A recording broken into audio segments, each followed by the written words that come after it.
Hi, welcome to SBR Videos. I'm Peter Loshak. We are talking right now with Joe Duffy from OffshoreInsiders.com, previewing the Thursday games from the Sweet 16 in the NCAA Tournament. Right now, we're going to take a look at Kentucky, West Virginia. Joe Duffy, thanks for being back with us. Thank you for having me, Mr. Peter. All right, well, Joe Duffy, I'm very interested to hear what you have to say because you have nailed fading Kentucky in both their tournament games so far, and you picked West Virginia over Maryland, going head-to-head with me in that game. So you obviously have a good read on both these teams. What's going on with OffshoreInsiders.com? Do you have a successful year this year overall? It has been, and I know it's been a successful year, successful career. We're also back after a mini slump, 8-3 our last 11 in college basketball, and that includes the smaller tournaments, OffshoreInsiders.com. All right, sounds great, Joe. Well, again, Kentucky has lost both of their games against the spread, even though they got comfortable wins both times, and you absolutely nailed that. You called for an ATS loss by them in their opening round game, and then against Cincinnati, you said that that line was just a little bit too high. Kentucky cruised, got an easy win, but an ATS loss.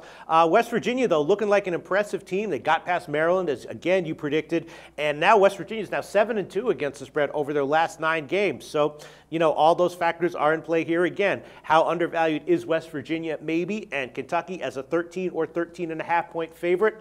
Are they once again a little bit overvalued? Are they going to get another easy win but struggle against the spread? I'm not exactly sure. Joe Duffy from OffshoreInsiders.com. You have a great read on these two teams. Obviously, what's your take on this game? And that Cincinnati game, you know, when you bet against Kentucky, you know that you have to sweat it, and it looked like Kentucky was going to get a brutal backdoor, but luckily Cincinnati managed to hold that door shut at the end.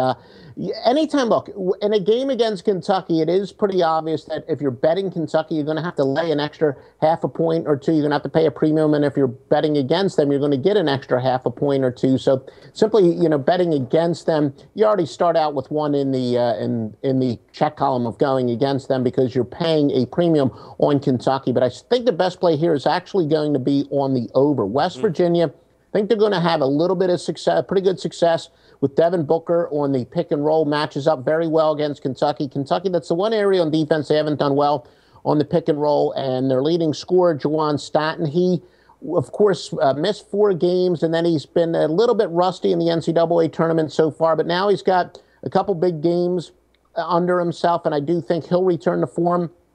Meanwhile, Kentucky, very good offensive rebounding team. West Virginia, not the best defensive rebounding team. And in fact, West Virginia allows a whopping 46.8 field goal percentage to teams normally getting only 43.7. So I do think that Kentucky is going to get quite a few points here. West Virginia is going to get their share as well, and it's going to go over the total. All right, that's an interesting read, Joe, because certainly we have to assume that West Virginia is going to want to slow it down to limited possessions, right? So you're not concerned that that's how this game will play out?